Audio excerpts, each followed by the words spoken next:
Hello everyone, my name is Mariam Mokhtar. Why would a Queen's Counsel, a member of Britain's legal professional elite, take up convicted felon Najib Abdul-Razak's case? There can be only one reason: money. Conversely, for many Malaysians, there is only one reason why the Queen's Counsel, or QC, should not defend Najib. And the answer is the moral viewpoint. The QC should not associate himself with the most corrupt Prime Minister in the world who brought a nation to its knees. The QC will damage his reputation and risk becoming a political pariah. Najib excels at intimidation. He hopes that the presence of the QC will intimidate the prosecution lawyers and judges. However, there is one small consolation if the QC were to take up Najib's case. The world will once again be reminded of the evil deeds of this kleptocrat, and these prompts will strengthen our resolve to throw Najib in prison. Who can forget the highlights of his abuse of power to keep the 1MDB scandal hidden? The sacking of members of his cabinet and the Attorney General who dared to question him. The complicity of various financial institutions around the world. The threats, the cover-ups, the denials. And most shameful is the role played by the United Kingdom. There was relatively little press coverage about Najib's 1MDB scandal and even less criticism of Najib during his tenure as Prime Minister. It was only after the United States Department of Justice, or the DOJ, and the Wall Street Journal had written extensively about 1MDB and fully exposed Najib did the British pick up the slack.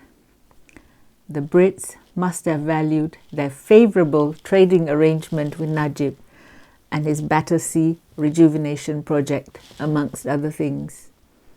No one can stop the QC from accepting Najib's proposal if there is a legal issue to fight over, and, in all probability, the Malaysian court will approve the QC's appointment.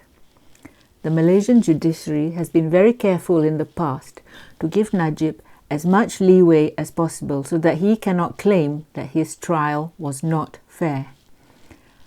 Do you remember the various delay tactics, the alleged illnesses, and how he kept the judges waiting because he was late?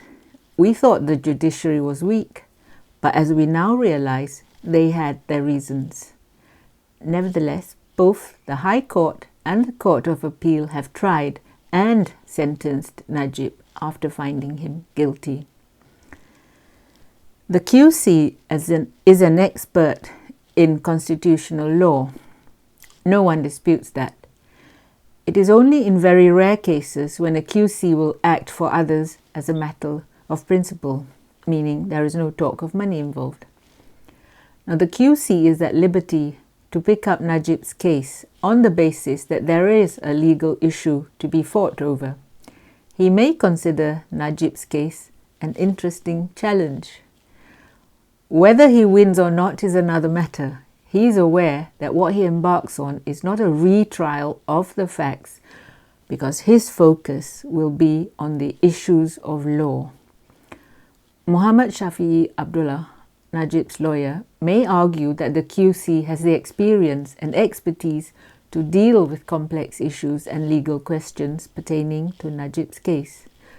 But Malaysians know that both Shafi'i and Najib are being disingenuous.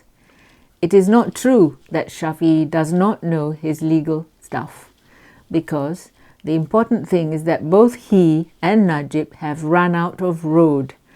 The real reason Najib appointed the QC to quash his conviction in the 42 million ringgit SRC international corruption case is simply to buy time.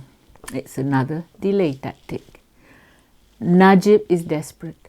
He wants to delay his appeal and his imprisonment. On the 7th of December last year, Najib failed in his bid to adduce fresh evidence in his appeal against the SRC graft case.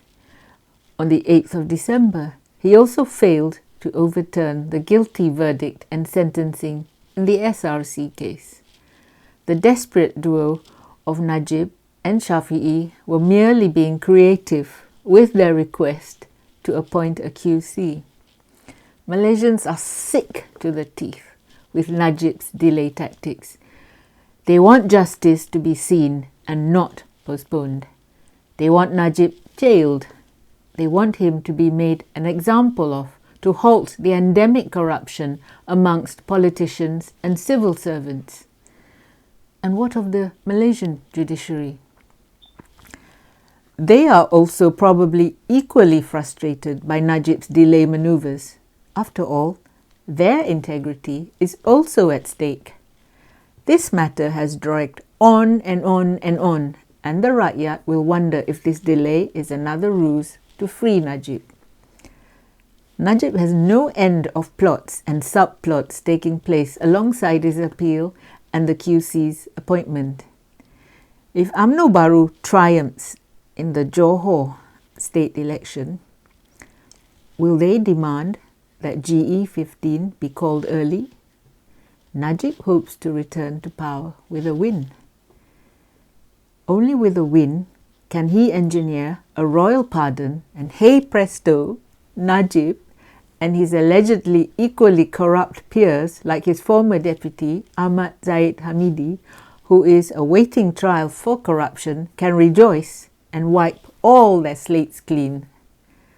Najib put the nation through a roller coaster of emotions ranging from apathy to angst to anger to atrophy. Together with Shafi'i, they managed to delay his trials with illness, with being late and keeping the judges waiting.